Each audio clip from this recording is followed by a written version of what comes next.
पूज्य माता और बंधुओं, ध्यान हमारा जो रास्ता है वो ध्यान योग का रास्ता है। ध्यान अपने जिंदगी में जोड़ना योग।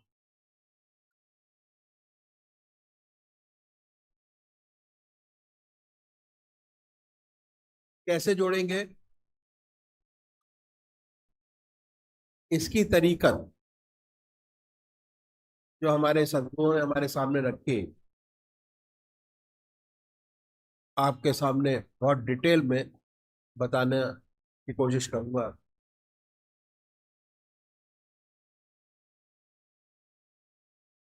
और बहुत जरूरी है ध्यान। देखिए, पूजा जो की जाती है वो तीन प्रकार से की जाती है। हम पहले तरीके की पूजा करते हैं, शारीरिक पूजा, कर्म कांड। और कर्म कांड से काम नहीं बनता किस भी हालत। शारीरिक पूजा क्या है? सभी के घर में मंदिर है, सभी देवी देवताओं की मूर्त घर के अंदर बसी हुई है। बेटा हनुमान जी को मानता है, और जो पिता है वो शिव जी को मानते हैं। सबकी मूर्त घर के अंदर रखी हुई है। और सब अपने देवी देवताओं की आराधना करते हैं। घर के लोग मंदिर जाते हैं, जल चढ़ाते हैं, भजन कहते हैं, आरती गाते हैं। बहुत अच्छी बात। पर इसका लाभ है, पर विशेष लाभ नहीं है। लाभ क्या है? कि हम आध्यात्मिक हैं, मंदिर जाते हैं तो सबके लिए प्रार्थना करते हैं कि हमारे के अंदर सुख हो, शांति हो, चैन हो, आनंद हो, परिवार बढ़े, बेटा हो, बेटी हो, पोता हो, पोती हो। परमात्मा से जाके सब चीजें हम प्रार्थना करते हैं, और परमात्मा हमारी इच्छाओं को पूरी भी करता है। तो क्या है कि जब तक आप आरती करते हैं तब तक तो आपका मन आपके इष्ट के चरणों में लगा होता है। और जैसे ही वहां से बाहर निकले, फिर वैसे के वैसे संसार में वापस आ जाते हैं। इसका लाभ है, पर विशेष लाभ नहीं है। जो दूसरी पूजा है वो मानसिक मन से। आप कीर्तन कर रहे हैं, 2 घंटे का कीर्तन का समय है। एक समय ऐसा आता है कि हमको ये लगता है कि हम परमात्मा की याद में जो कीर्तन चल रहा है उसमें हमें आनंद आ रहा है। पर जिह्वा हमारी थक गई है, हम बोल नहीं सकते। भाषा की बोली बंद है। अंदर से लग रहा है कि हम उस चीज का आनंद ले रहे हैं, भजन का, आत्मिक आनंद। ये दूसरे तरीके की पूजा है। इसमें आता है ध्यान योग, हठ योग, सहज भाव से सहज योग। आनंद ही आनंद है, आनंद योग। आनंद बाहर नहीं है। कल भी मैंने आपको बताया था कि आनंद हमारे मन के अंदर है, हमारे शरीर में है, हमारी आत्मा में आनंद है। जो प्रकट होता है उसका रिफ्लेक्शन हमको दिखाई देता है। तो हमारा जो रास्ता है वो ध्यान योग का रास्ता है। दूसरी तरीके की पूजा है, सेकंड स्टेज ऑफ पूजा। और जब हम इसके अंदर गहराई से जुड़ते हैं ध्यान योग में, तो शरीर का हर अंग परमात्मा का नाम लेने लगता है। दैट इज आत्मिक पूजा। आत्मा भी पूजा करती है, शरीर भी पूजा करता है। शरीर का हर अंग लगता है, महसूस होता है, आनंदित होता है, और आनंद ही आनंद रहता है। सारे काम बड़े आनंद के साथ हम पूरे करते चले जाते हैं। तो करेंगे कैसे? अब बात आती है, अगर इस रास्ते में बढ़ना है तो करें कैसे। सबसे पहले निश्चित कीजिए कि परमात्मा की कौन सी मूर्त, कौन सी सूरत, कौन सी शक्ल, कौन सी फोटो आपको सबसे ज्यादा अच्छी लगती है, जिसमें आपको देख के खुशी होती हो, उसको पकड़े। बहुत से भाई लोग हनुमान जी को पकड़ते हैं, बहुत से भाई लोग शिव जी को पकड़ते हैं, बहुत से भाई लोग राम जी को पकड़ते हैं। जितने हमारे देवी देवता हैं, हमारा जो सिस्टम है, उसके अंदर सभी भाई बहन किसी न किसी इष्ट की आराधना करते हैं। परमात्मा को स्वरूप जो आपकी आत्मा को प्यारा लगता है, उसको चुनते हैं। इसी प्रकार सबसे पहले निश्चित कीजिए कि परमात्मा का कौन सा स्वरूप ऐसा है जिसको, जो बड़े प्यार से, जिसमें प्रेम और प्यार नजर आता हो, और बड़े आराम से उस मूर्त को अपने सामने बना सकते हो। उनको माने, उन्हीं को, उन्हीं का ध्यान करें, उन्हीं को याद करें, उन्हीं की पूजा करें, सारे काम उन्हीं के करें, उन्हीं का ध्यान करें, उन्हीं को याद करें। बदले नहीं। ऐसा नहीं कि आज आप राम की पूजा करें, कल कृष्ण की, परसों माँ की, तो पूजा तो कर पाएंगे, पर जो आत्मिक परमात्मा का जो स्वरूप आपके अंदर आत्मा का बनाया है, उसका असली आनंद ना उठा पाएंगे। इसलिए एक इष्ट की आराधना, एक इष्ट की पूजा, एक इष्ट का ध्यान पर बहुत जबरदस्त जोर दिया हमारे संत महात्माओं ने। बड़े प्यार से उस मूर्त को चुनिए, और चुनने के बाद ये महसूस कीजिए, बड़े प्यार से बैठे और ये महसूस करें कि हमारा इष्ट, हमारा परमात्मा, जिसमें हमने परमात्मा की सबसे ऊंची भावना डाली हुई है, वो हमारे सामने विद्यमान है। बड़ी बड़ी आंखें, ख्याल से बड़ी बड़ी आंखें हैं, गोल चेहरा है, जटाएं हैं, सर्पों की मालाएं बनाए अपने सामने। जब वो मूर्त सामने स्पष्ट हो जाए, उस पवित्र मूर्त को अपने हृदय में उतारिए बड़े प्यार से, इतने प्यार से कि जब ये काम करें, ना कोई दूसरा विचार रह जाना ख्याल। हमारी आत्मा हमारे मन को देखती रहती है, बताती रहती है हम क्या कर रहे हैं। जब मन हट जाए, फिर बड़े प्यार से उस मूर्त को अपने सामने जमाएं, फिर हटेगा, फिर उस मूर्त को अपने सामने जमाएं। अभ्यास। भगवान श्री कृष्ण ने अभ्यास पर बहुत भारी जोर दिया है। पहला कहा आहार की शुद्धि, दूसरा विहार की शुद्धि, तीसरा अभ्यास, और चौथा वैराग अभ्यास। आज जो भी हम हैं, अभ्यास की वजह से हैं।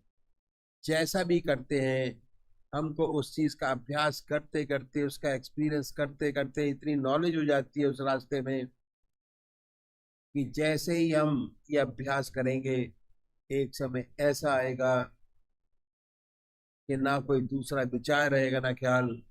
आप होंगे और आपका परमात्मा आपके सामने होगा। कितनी आनंदित स्थिति होगी उस टाइम पर, ये आप महसूस करेंगे, अब अनुभव करेंगे, और आप आनंदित होंगे। दूसरे वो भाई हैं जो निराकार भगवान के उपासक हैं, परमात्मा की मूर्ति को नहीं मानते, नाम को पकड़े, ओम, अल्लाह, वाहेगुरु, और उस नाम को चुने जो आपकी आत्मा को सबसे प्यारा लगता है, जिसमें आपने परमात्मा का सबसे ऊंचा स्वरूप डाला हुआ है। वो बड़े प्यार से बैठिए, आनंदमयी अवस्था बनाइए, और ये महसूस करें कि दिल की हर धड़कन पर जो नाम हमारा है, जो हमने चुना है, वो अनुपल रहा है और हम सुन रहे हैं। और जब तक ऐसा ना हो, तब तक जिह्वा से आप कह सकते हैं। अब हुआ क्या, जैसे ही आप ये प्रोसेस शुरू करेंगे, ऐसे ऐसे विचार आपके सामने आएंगे जो जिंदगी में कभी सोचे नहीं होंगे। उन विचारों को हटाइए, फिर अपने इष्ट की याद में लगिए, हटाइए, फिर अपने इष्ट की याद में लगे, हटाएं, फिर अपने इष्ट की याद में लगाइए। एक समय ऐसा आएगा, ना कोई दूसरा विचार रहेगा, ना ख्याल।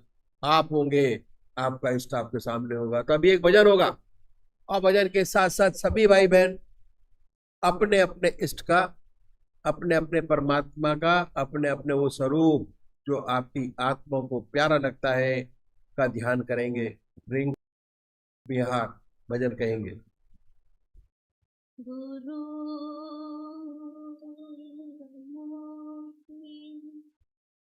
पूजा मूलम गुरु पदम मूलम गुरुर्वाक्यम मोक्षमूलम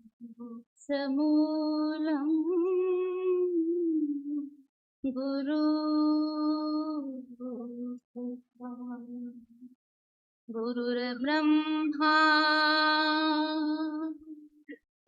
गुरुर्विष्णु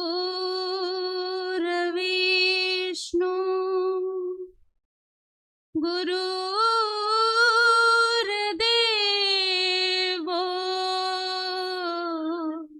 महेश्वरः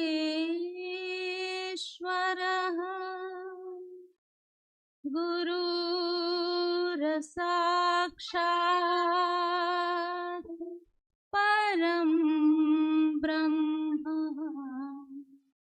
तस्मै श्री गुरुवे नमः।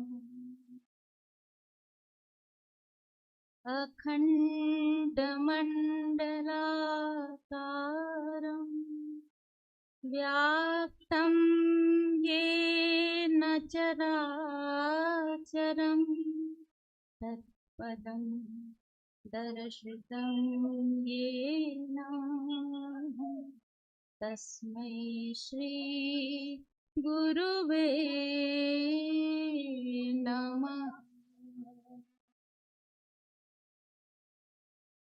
तेरे नाम का सुमिरन करके मेरे मन में सुख भर आया। तेरी कृपा को मैंने पाया, तेरी दया को मैंने पाया। तेरे नाम का सुमिरन करके मेरे मन में सुख भर आया। तेरी कृपा को मैंने पाया, तेरी दया मैंने पाया।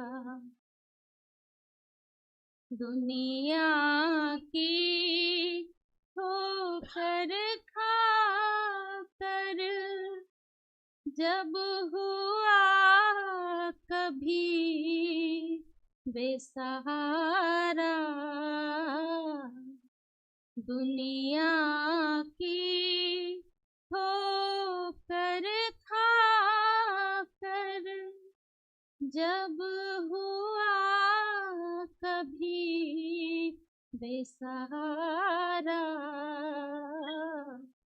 ना पाकर अपना कोई मैंने जब भी तुझे पुकारा। हे नाथ मेरे सिर ऊपर,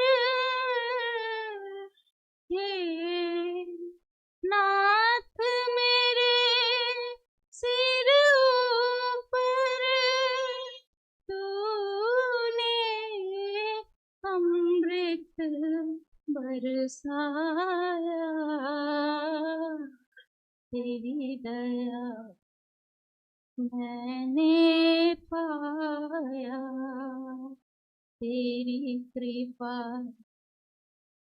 मैंने पाया। तू संग में था नित मेरे, ये नैना देख न पाए। तू संग में था नित मेरे, ये नैना देख न पाए। चंचल माया के रंग में ये नैन रहा भरमाए। जितनी भी बार गिरा हूँ, तूने पग पग मुझे उठाया। तेरी दया मैंने पाया, तेरी कृपा मैंने पाया। भव सागर की लहरों ने भटकाई मेरी नैया। भव सागर की लहरों ने भटकाई मेरी नैया। तट छूना भी मुश्किल था, नहीं देखे कोई भैया। तू लहर बना सागर की, मेरी नाव किनारे लाया। तेरी दया मैंने पाया, तेरे नाम का सुमिरन करके मेरे मन में सुख भर आया। तेरी दया मैंने पाया। हर तरफ तुम ही हो मेरे, हर तरफ तेरा उजियारा। हर तरफ तुम ही हो मेरे, हर तरफ तेरा उजियारा। निर्लेप सांवरिया मेरे, सब रूप तुम्ही ने धारा।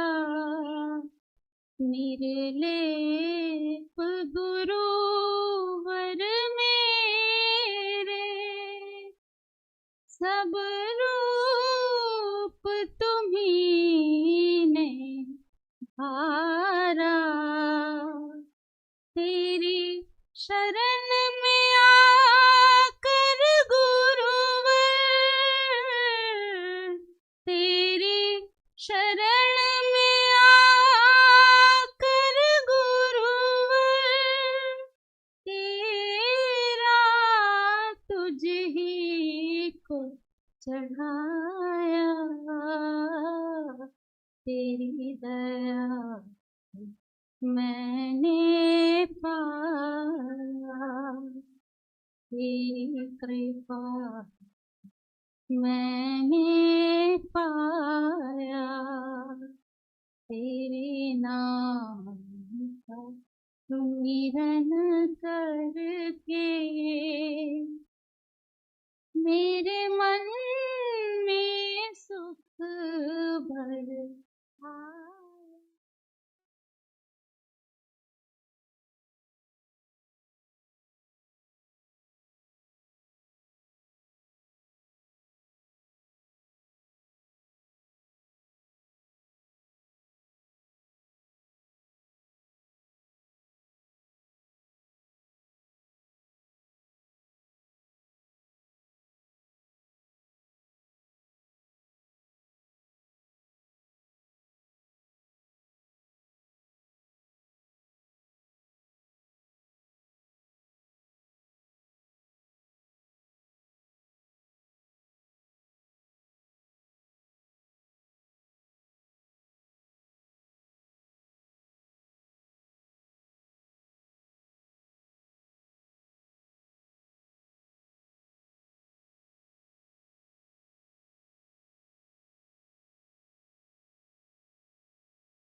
बता दीजिए, शेविंग का सामान जब आपके सामने आए, भगवान से प्रार्थना कीजिए कि प्रभु ये समय भी 15-20 मिनट बेकार निकल जाते हैं, ये शेविंग का काम तेरी याद में क्यों ना करूं। उसी की याद में ब्लेड लगाइए, उसी की याद में साबुन लगाइए, उसी की याद में शेव करना पड़ा, और वही अभ्यास है।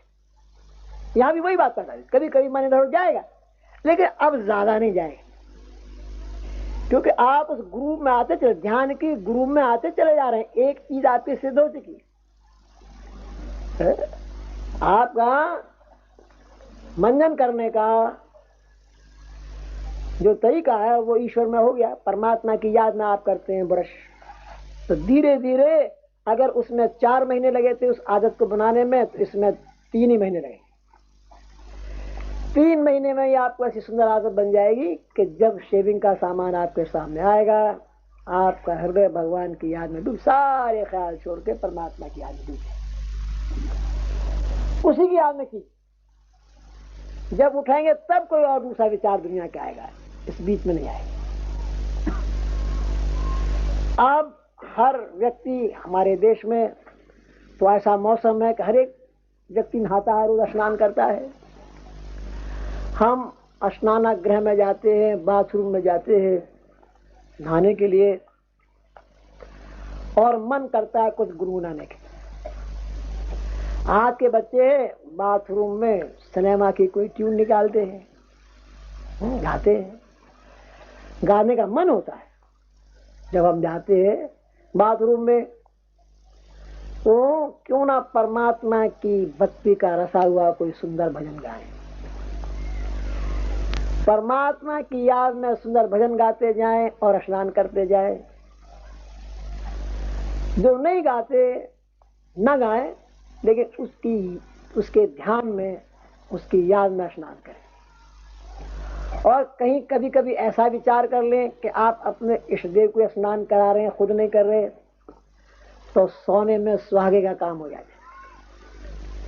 इतना चित्त शुद्ध, शरीर शुद्ध, इतना हल्कापन आपको जब बाथरूम से निकलेंगे, कितनी पवित्रता आप में भरी होगी, इतना हृदय शुद्ध होगा, शरीर शुद्ध होगा, आपकी आत्मा खुद प्रफुल्लित होगी। उस दशा धीरे धीरे आदत बनाने वाली बात है। उसके बाद हम वस्त्र पहनते हैं, उसकी याद में पहनिए, परमात्मा की याद में। ये सब कौन सा फिजिकल ड्यूटीज है कि जो हम ईश्वर की याद में कर सकते हैं, अगर कोशिश करें, अभ्यास करें।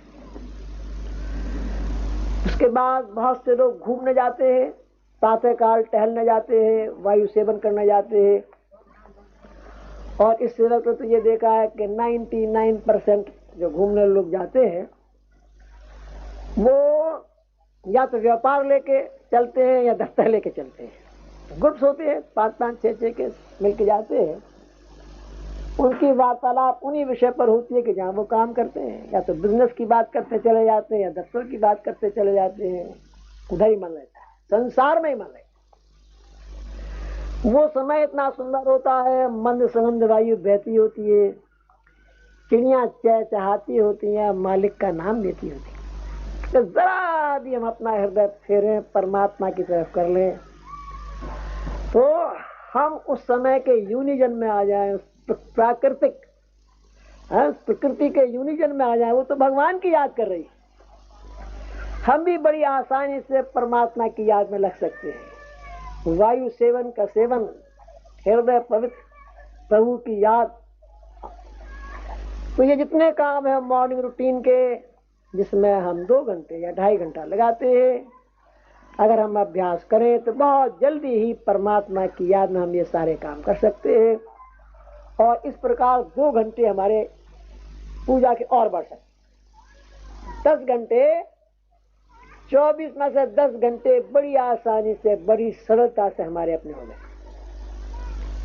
लेकिन हमें तो 16 बनाना, 6 बात। 6 कैसे बने, इस 6 के लिए हमें विचार करना पड़ेगा कि हमारे पास व्यवसाय कौन कौन से हैं, वोकेशंस हमारे क्या क्या है। हम अपने देश के जन समुदाय को व्यवसाय की दृष्टि से 5 विभागों में बांट सकते। सबसे बड़ा विभाग है किसानों का। हमारे देश में 70% व्यक्ति किसानी के काम में लगे।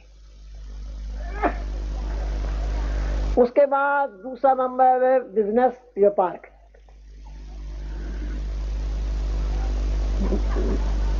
व्यापार, बिजनेस, व्यवसाय। दूसरा बड़ा जो तबका है वो व्यापारियों का है। तीसरा इंटेलेक्चुअल्स, जो बुद्धिजीवी हैं, professors, teachers, engineers, doctors, office में काम करने वाले अकाउंट्स ऑफिसर्स, और जिनके हाथ में एडमिनिस्ट्रेशन की बागडोर, सब मैनेजमेंट जिनके पास काम है, बुद्धि के काम है, वो सब इस तीसरे ग्रुप में आते हैं, इंटेलेक्चुअल्स के। और चौथा तबका है स्किल्ड वर्कर्स, जो कारखानों में काम करते हैं। पांचवा देवियां। हमारे देश में देवियां बहुत कम एम्प्लॉयड, 1% भी शायद एम्प्लॉयड ना हो। डेसिमल्स में कुछ फिगर हो। ज्यादातर देवियां घर बार संभालती हैं और घर की जिम्मेदारी उन पर है। जो हैं एम्प्लॉयड वो ज्यादातर टीचर्स हैं, प्रोफेसर्स हैं, या डॉक्टर्स हैं, नर्सेज हैं, बहुत कम। और पाश्चात्य देशों के मुकाबले हमारे यहाँ बहुत कम है। लेडीज में, देवियों में बाहर काम करना, ज्यादातर घर की देख रेख करती है अधिकतर। इसलिए पांचवा वर्ग देवियों का है।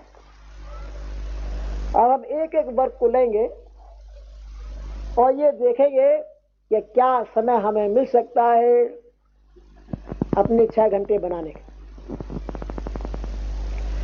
पहले मैं किसानी के काम को लूंगा, और किसानी के काम के लाने से पहले मैं ये जानना चाहूंगा कि हमारे समाज में यहाँ कुछ ऐसे भाई बहन मौजूद हैं जो किसानी करते हो, या किसानी का काम कराते हो, या किसानी के काम का तजुर्बा रखते हो। वो कृपया हाथ उठाओ। काफी भाई बहन, ठीक।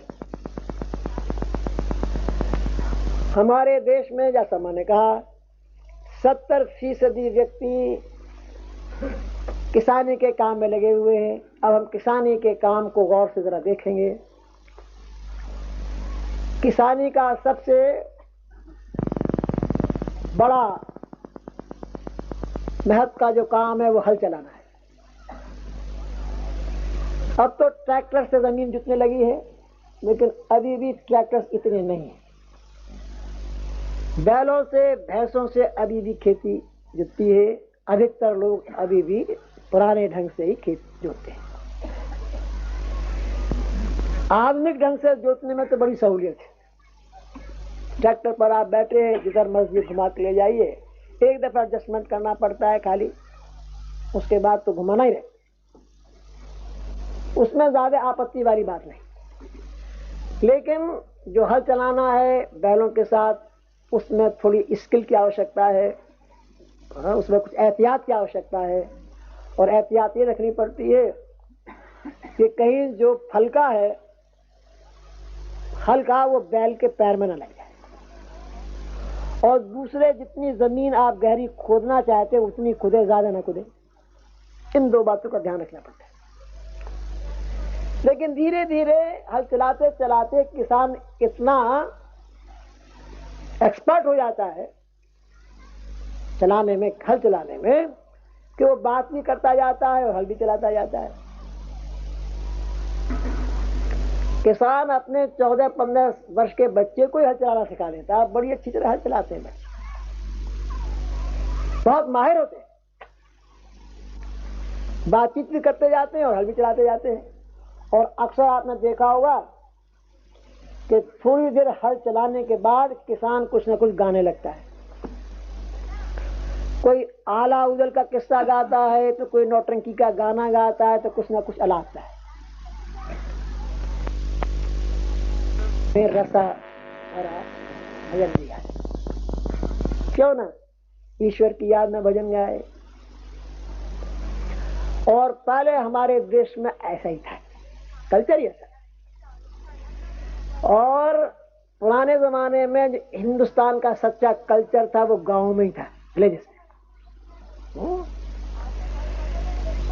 पुराने जमाने में जो हल चलाते थे किसान, ईश्वर की याद में चलाते, परमात्मा की याद में काम करते थे। कर सकते, अगर आज भी चाहे तो कर सकते, कोई रुकावट नहीं है।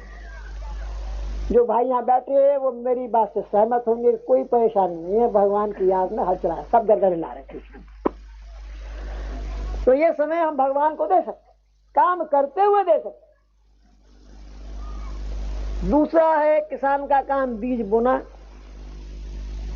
जब बीज बोता है तो हल में एक कुप्पी लगा देते हैं, उसमें अनाज डालते चले जाते हैं। एक आदमी अनाज डालता है, एक हल चलाता है और बीज बोते चले जाते हैं। ये काम ईश्वर की याद में किया है, कोई दिक्कत की बात नहीं। उसके बाद किसान क्यारी काटता है, कोई फिजिकल काम है, बड़े बनाता है पानी के लिए और क्यारियां काटता है। ये काम भी अगर चाहे तो ईश्वर की याद में कर सकता है, कोई दिक्कत नहीं। क्या पानी देना है, अब तो मैं नहीं कह सकता। जब हम बच्चे थे, छोटे थे, तो हमने देखा था कि किसान कैसे पानी देते थे। हरट से पानी, वो चमड़े का होता था, उससे पानी देते थे। चमड़े का क्या कहते थे, हरट कहते, हरट तो नहीं, चरस चरस चरस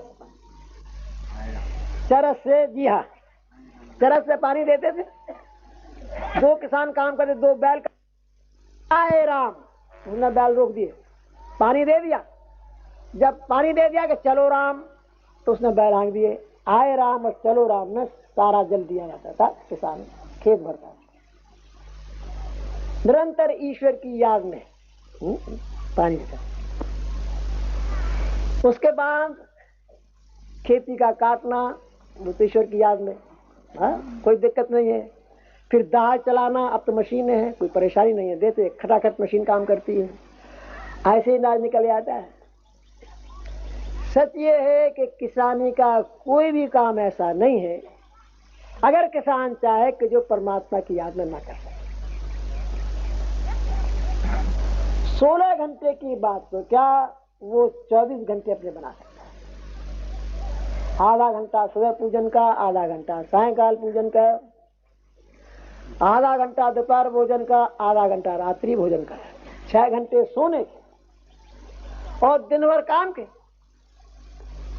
24 के 24 घंटे अपने बना सकता है, काम बहुत सुंदर कर सकता है, अच्छे से अच्छा कर सकता है। तो भगवान ने किसान को सबसे प्यारा बेटा बनाया है। कह रहे उत्तम खेती मध्यम व्यंज नीच चाकरी भीख निदान, ऐसा कहावत है पुराने बुजुर्गों से। उत्तम खेती मध्यम व्यंज नीच चाकरी भीख निदान, तो सबसे उत्तम काम है। और फिर अपने खून से, अपने पसीने से, मेहनत से नाज उगाता है। जितनी आवश्यकता है अपने लिए अपने घर में रखता है, जो ज्यादा है मंडी में बेचता है, और मंडी में जाने के बाद उस नाज से शहर वालों का पेट भरता है।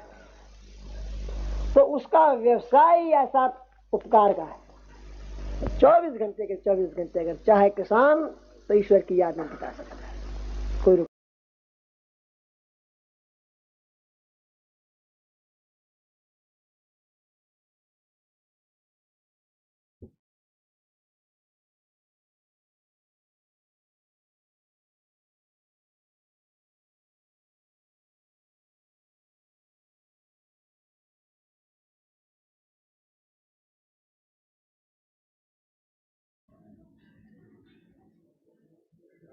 हे दीनबंधु दयालु भगवान दुख पाए संशय हरन जगमोह जाल कराल है आया प्रभु तेरी शरण मैं पतित हूँ तुम पतित पावन दास में तुम नाथ हो दिन रात सोते जागते प्रभु तुम हमारे साथ हो भव जाल से अति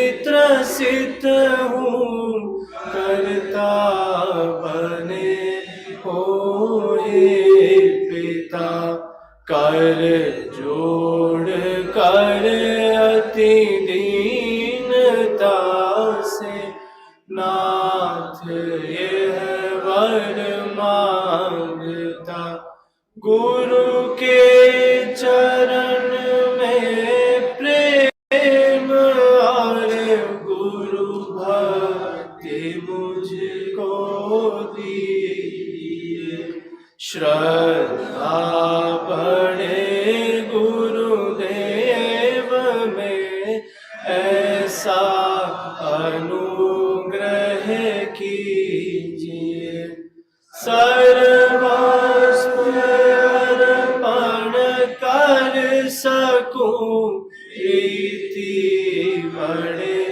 गुरुदेव पर जो ही भूमि पर गुरु चरण हो आंखें बिछाऊं दौड़ कर बोलूं तो गुरु चर्चा करूं और मौन पर गुरु ज्ञान हो सोते में गुरु का स्वप्न हो जगते में गुरु का ध्यान पापी अधर्मी कुटिल कामी जानते आश्रय दिया ग्रहवासी गुरुदेव जी निज दास मुझको कर लिया अंतिम विनय है आपसे पूरण गुरु पूरण पिता तव चरण पर हो शीश जिस दिन प्राण हो तन से जुदा हे दीनबंधु दयालु भगवान